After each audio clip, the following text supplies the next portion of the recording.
Buenas noches, gracias por estar con nosotros de nuevo en Observatorio Cotidiano de TV UNAM. Desde su mirador de la economía política, están con nosotros esta noche los doctores Berenice Ramírez. Bere, muchas gracias por acompañarnos. Muchas gracias. Y Miguel del Castillo. Miguel, muchas gracias. Investigadores ambos de la cuestión social en general, Berenice en particular del gran tema, grande no por bonito, sino por ominoso tema de las pensiones y la seguridad social, y Miguel del Castillo sobre la desigualdad, ya no solo del ingreso, en el ingreso, sino en la riqueza, en los activos de los mexicanos, con extensión al resto de nuestra región. La semana pasada se llevó a cabo un interesante seminario en el auditorio del posgrado de la Facultad de Economía de la UNAM, con el propósito de presentar y discutir un importante documento intitulado La ineficiencia de la desigualdad, presentado por la Comisión Económica para América Latina en su 37º periodo de sesiones en La Habana, Cuba, hace unas semanas, y presentado yo creo que por primera vez en la región, en México, aquí en la UNAM. Pues tenemos que celebrarlo, aunque el tema no sea para sentirnos orgullosos, es decir, que haya una continuación de la importante saga iniciada por la Comisión de manera específica, concreta, a partir de 2010, cuando la CEPAL nos dijo, frente a la crisis que acababa de estallar, es la hora de la igualdad. Nosotros lo traducíamos poco, no es la hora, pero debería ser la hora de la igualdad. La CEPAL siguió enriqueciendo nuestro conocimiento y reflexión con otros volúmenes, pactos para la igualdad, cambio estructural para la igualdad, y ahora esta osadía de incorporar el tema de la eficiencia y la ineficiencia y asociarlo, relacionarlo con los índices de desigualdad. Berenice, tú estuviste en la reunión y bueno, has estado en esto ya por un buen tiempo. Así es. ¿Cuál sería tu primera reacción para nuestros televidentes? Un primer elemento que es importante que reconoce el documento es la inequidad, ¿no? Cómo la distribución de riqueza se ha polarizado en las últimas ya 4 décadas que tenemos en la región. Pero lo más importante es que si ya sabíamos que teníamos mala distribución de la riqueza, darnos la información cuantitativa de la polarización tan extrema, ¿no? No es posible que en México el 1% del percentil 1 se lleve casi el 25% del ingreso, ¿no? Y entonces esta mala distribución nos puede ayudar a explicar cómo está funcionando la economía y la sociedad mexicana.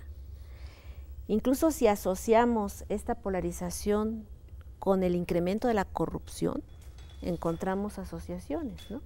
Porque es ya una dinámica de falta de transparencia, de falta de buena distribución, y también entendemos la dinámica que tiene nuestro mercado laboral. Este gran porcentaje que cerca del 60% de los ocupados se encuentren en ocupaciones informales, ya sea por el sector donde se están desarrollando o por las condiciones laborales que tienen, que es la falta de salud y de seguridad social, pues nos permite ir visualizando también el papel que han tenido los salarios, ¿no? Totalmente detenidos, la caída del salario mínimo del 80%, el que a nivel gubernamental se diga, pero es que ya quien gana un salario mínimo, y cuando vemos la encuesta nacional de ocupación y empleo, vemos que todavía el 17% de los ocupados declara que gana hasta un salario mínimo. Hasta un salario mínimo. Entonces decimos, Miguel, bueno. Miguel del Castillo, se habló del tema que acaba de tocar Berenice, los salarios realmente inexplicablemente estancados por demasiado tiempo, a pesar de nuestras modernizaciones, de nuestros enormes éxitos como grandes exportadores de bienes industriales, gran plataforma de construcción y exportación automotriz, autoparte, qué sé yo, TLC y la apertura. Y sin embargo, los salarios se estancan incluso en las zonas y actividades de más alta productividad, lo que ahí nos habla de una flagrante injusticia social. Pero tu primera aproximación. Claro, con gusto. ¿Sí? Mira, el que la desigualdad no está permitiendo que México tenga un buen crecimiento. Tenemos un problema que yo nombraría como de estancamiento secular. No crecemos a las tasas que se necesita, y el planteamiento de la CEPAL es porque la desigualdad no permite que seamos eficientes. La desigualdad en materia de educación, el no tener un buen acceso a educación, la desigualdad en materia de salud, la cultura del privilegio, de la cual hablamos la semana pasada, que no permite que todo el mundo tenga una participación. Pero también, decía Jaime Ross que la cultura del privilegio está arraigada, incrustada precisamente en los bajos salarios, ¿no? Así es. Digamos, la matriz de este privilegio está en este régimen, de salarios bajos. Sí, sobre todo porque la desigualdad en materia de ingresos y de riqueza ha llegado a un límite, porque bueno, nadie está hablando de que todo el mundo gane lo mismo ni que todo el mundo tenga la misma riqueza. Sería absurdo hasta desde el punto de vista del propio ciclo de vida de las familias.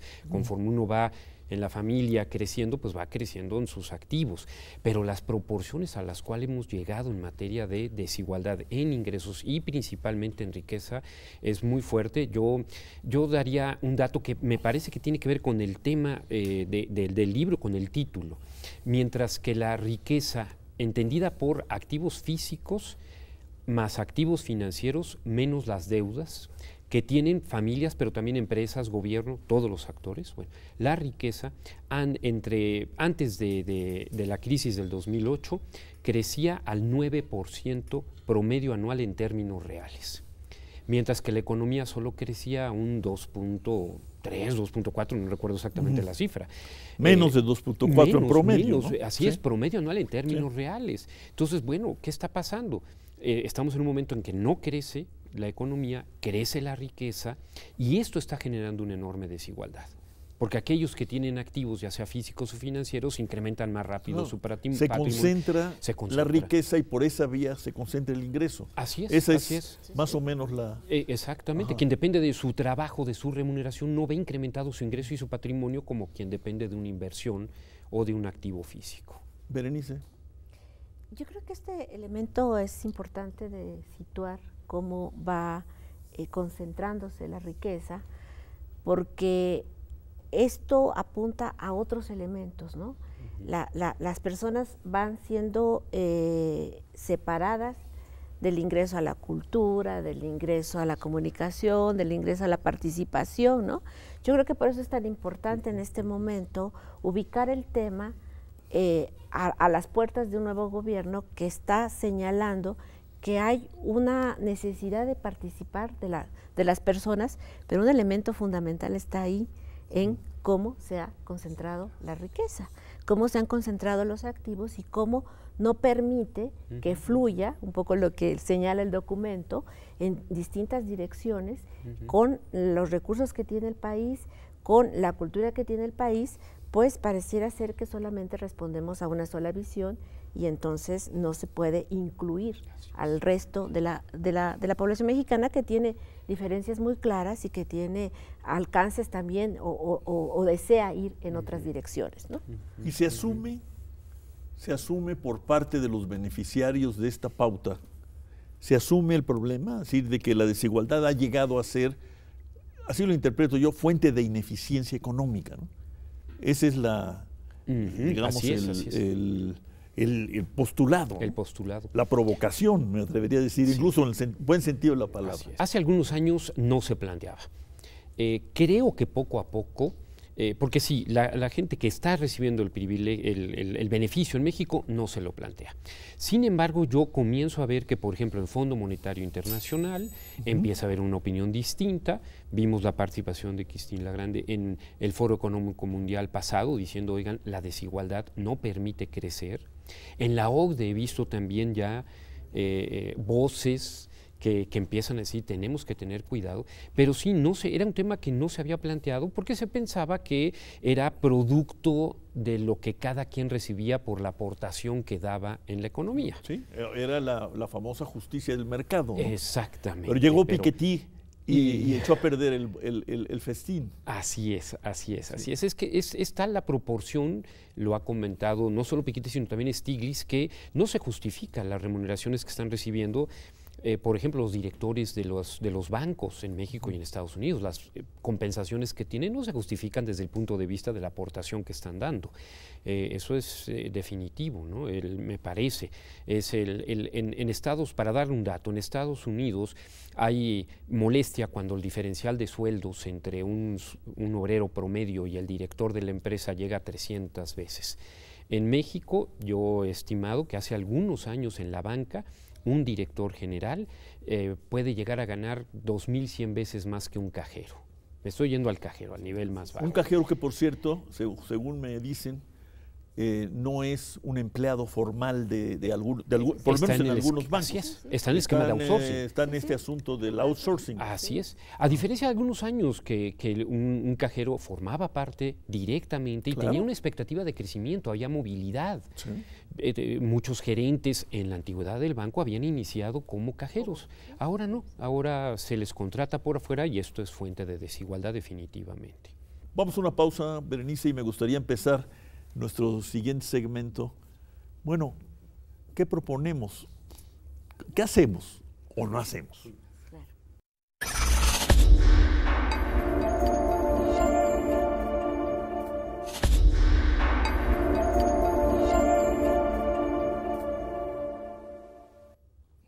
Berenice Ramírez, ya desde hace años, tú y otros de tus colegas y amigos, Roberto Ham, desde luego, ¿no? Lanzaron la voz de alerta y de alarma con el tema de las pensiones. Así es. Que ahora se nos presenta casi como una especie de bola gigantesca de nieve que nos puede arrollar a todos, ¿no? La perspectiva ya no allá para el fin de los siglos, sino la perspectiva cercana es la de un país ahora con muchos pobres viejos. Así es. Viejos pobres.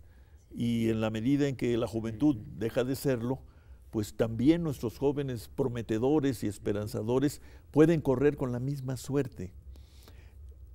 ¿Es un tema de la desigualdad? ¿Tú dirías que lo que ustedes han estudiado y previsto debe llevar a acción política, decisiones políticas? Sí, es un tema de desigualdad con distintas aristas que me interesaría mostrar. Una, que ha sido un sistema de baja cobertura, ¿no? Actualmente solamente el 35% de la PEA está aportando para su seguridad social. De la población económicamente activa. Activa. O sea, está en las AFORES famosas. Está en las AFORES. Por otro lado, el nuevo sistema no mira la dinámica laboral y el proceso de envejecimiento. Nosotros hemos medido cuánto tiempo se quedan los trabajadores en la formalidad y solamente el 60% se queda cada 5 trimestres, ¿no? Hay una movilidad fuerte. Entonces, o sea, ¿entran y salen? Entran y salen. Y los que entran más, los que entran y salen más de los que entran. Y ya no pueden regresar los que salen. Entonces es muy difícil que puedan cubrir 25 años de cotización, o sea, 1,250 semanas. Ese es el primer elemento, por eso hay una baja densidad.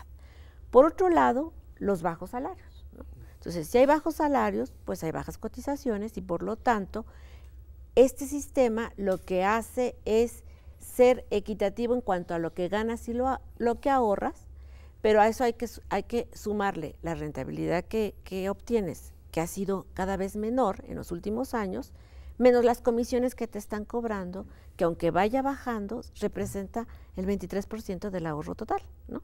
En el largo plazo, que nosotros hicimos la medición del 97 al 2017, y eso es lo que representa. Bueno, entonces, por eso les decíamos a la hora de hacer la reforma, no este sistema, no puede ser una capitalización plena.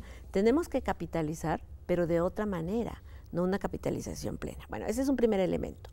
Últimamente nos hemos metido a la desigualdad de las pensiones. Entonces, si hay pocos que están cotizando, hay una gran distancia entre los que cotizan en el decil 10 de los que cotizan en el decil 1, ¿sí? El 90% del decil 1 no tiene seguridad social. El 60% del decil 10 sí lo tiene. Y cotiza. Y cotiza. Y ahí hay algunas pensiones ahorita del sistema anterior muy diferentes, que pueden llegar a 400,000 pesos mensuales, ¿no? Frente a los 4,000 promedio que te otorga el IMSS. Entonces, ahí hay otro elemento de desigualdad que nos ha llevado a estudiar la institucionalidad, ¿sí? Que creo que ese es un elemento importante. Cuando revisamos la Constitución, nos damos cuenta que el artículo 123 es el más reformado desde 1917 hasta la fecha. La idea que tenía de trabajador es muy diferente y cada vez le va sumando y le va poniendo hasta los años 70, que es el trabajador asalariado, no asalariado, el campesino. Pero inició con la concepción de que todos íbamos a ser asalariados dependientes. Por eso el IMSS iba a ser muy fuerte y poderoso. Así es. Y lo que más ha crecido es el trabajador independiente, por cuenta propia. Entonces, todos esos elementos se tienen que incluir en la reformulación de un nuevo sistema. ¿Y tenemos tiempo?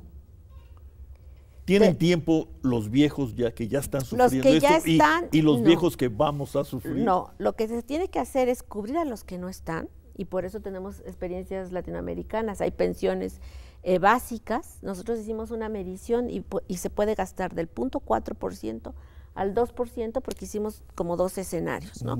Si es lo que otorga actualmente Sedesol, hasta la más óptima, que es el promedio que obtiene en los del IMSS, ¿no? Que son 4,000 pesos. Bueno, hicimos todos esos escenarios. Pero lo que nos preocupa también son los jóvenes. Los jóvenes actualmente son los que están más en el empleo informal. Los millennials. Los millennials. Y anexas. Sí, porque tienen mucha movilidad laboral. Están muy poco tiempo en un trabajo. Es trabajo por obra determinada, es trabajo por proyecto. Esos no cotizan. Y no cotizan. Y no lo están pensando. ¿Y qué es lo que se está promoviendo? Que no está mal, pero eso no es la seguridad social. El ahorra y el ahorro individual, ¿no? Entonces, eso es lo que se promueve, pero eso no es el concepto de un Estado que va a conducir una seguridad social, que debe ser una participación desde el Estado que vaya incluyendo al conjunto de la población. Miguel, pasemos, me parece que es un paso obligado y natural. Pasemos a esto que has comenzado a estudiar con mucho ahínco, la desigualdad en la riqueza, en la distribución de los activos, de la propiedad, de los activos financieros y demás. Y nos has ofrecido panoramas pues, que a pesar de nuestro pesimismo inveterado, no teníamos visualizado, ¿no? ¿Qué hacemos con eso? Lo podemos dejar atrás, superar, diluir, digamos, gracias a un crecimiento mayor. Claro, claro. Es la pregunta que me hago. ¿Qué hacemos? Dejamos a la riqueza, pero no meternos con los ricos, luego se van y votan con los pies y conspiran. Bueno, promovamos el crecimiento y por esa vía vamos disolviendo estos núcleos.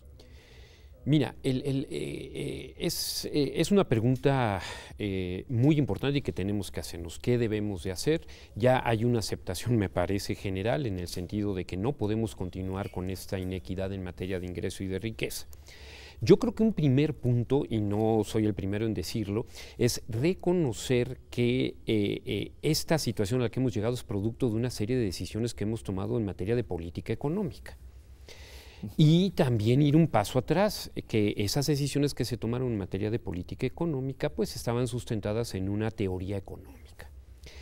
Me parece que esta teoría económica Stiglitz, de nuevo, perdón que lo cite, lo dice en su libro Caída Libre, Libre Mercado, Caída Libre, dice, la crisis del 2008 es la crisis de la teoría económica que la respaldaba. Entonces creo que... Sí, por cierto que a Stiglitz no le gusta el término, que yo también uso mucho como tú, de estancamiento secular. No, dice cierto. que eso oscurece el impacto de la política, de las decisiones de política. Bueno, mira, ya. Sí, lo acabo de leer. Pero... Ya. Bueno, en fin, pero bueno, este es un primer aspecto, ¿no? Porque tenemos entonces como, bueno, la frase clásica, no podemos resolver los problemas con el mismo pensamiento que los provocó. Porque nos va a llevar a lo mismo. Nos va a llevar a lo mismo. Y entonces, en ese sentido, tenemos que replantearnos muchos aspectos. Yo, por ejemplo, reforzar la democracia, pero en muchos sentidos, en una democracia más amplia. Yo me pregunto ahora, en esta renegociación que se está dando del tratado, ¿no están representados los obreros, los ambientalistas? Podrían decir... Es que el público en general desconoce porque son temáticas muy complicadas.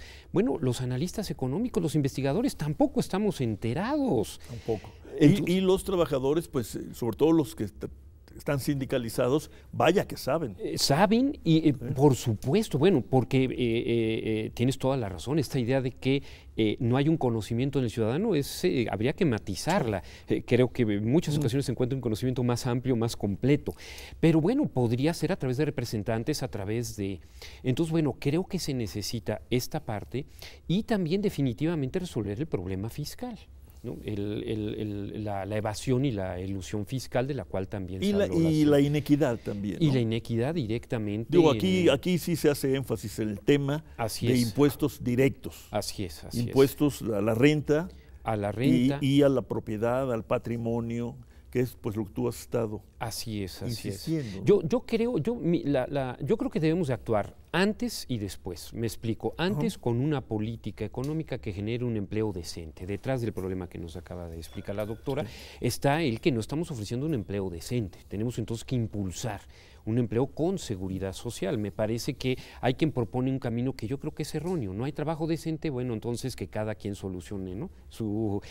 Ya no va a haber. No, tiene que haber y tenemos que proponer el empleo decente, bien pagado, con una política económica que lo permita. Y además también distribuir después, ¿cómo? A través de impuestos que ayuden a incrementar lo público, porque lamentablemente esta cultura del privilegio lo que genera entre la gente que tiene resuelta la vida, el decir, bueno, ¿para qué quiero yo un club si tengo mi alberca? Déjenme plantearlo así, ¿no? ¿Para qué un club público? ¿Para qué deseo yo salud pública? ¿A mí qué me importa si yo tengo mi alberca? Salud pública, me voy a Estados Unidos o me voy a un hospital de alta especialidad, tengo el dinero. Bueno, no, tenemos... el problema es que ya las personas con estos niveles de desigualdad no se ven como iguales. No hay solidaridad, no hay un apoyo en el sentido de decir, hay que invertir en educación pública, en salud pública, en espacios públicos para aquellos que no tienen esa oportunidad y esto ayude a vivir en paz inclusive. El gran fardo, me temo, y eso habrá que discutirlo luego, es que se nos volvió cultura este asunto. Exacto. Esto que ustedes llaman desde la cultura del privilegio. Los satisfechos, lo que llamaba Galbraith la cultura del contento, de los contentos. Estoy terminando, muchas gracias Miguel. Gracias.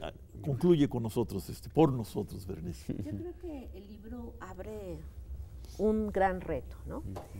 Si se hace un proceso de democratización, si se logra instrumentar impuestos, le vamos a dar salida también al mercado, pero a lo mejor no vamos a incluir a otros que están pensando desde otra perspectiva.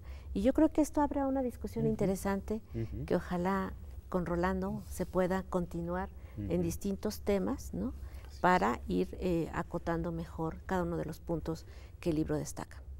Hay que voltear la tortilla, ¿no? Frente a la cultura del privilegio, como dicen, la cultura de la igualdad, ¿no? Y como tú dijiste, que eso es muy importante, la cultura de la solidaridad. ¿De la solidaridad? Hay que, yo diría, ¿no?, que la solidaridad hay que verla como un valor moderno, no como un valor emanado de la caridad, sino como un valor emanado de esta idea de democracia y ciudadanía. Mira, culturas son creencias aprendidas que se requieren para solucionar el problema de vida, pero estas creencias pueden modificarse, pueden retarse, por eso tenemos que retar nuestra forma de pensamiento. yo creo que no es fatalidad el que haya esta cultura de privilegio. Tenemos esas creencias, pero podemos modificarlas por una cultura de la solidaridad. Muy bien, muchas gracias por esta introducción y glosa a este importante documento. Miguel del Castillo, Berenice Ramírez, muchas gracias. Buenas noches, gracias a todos ustedes.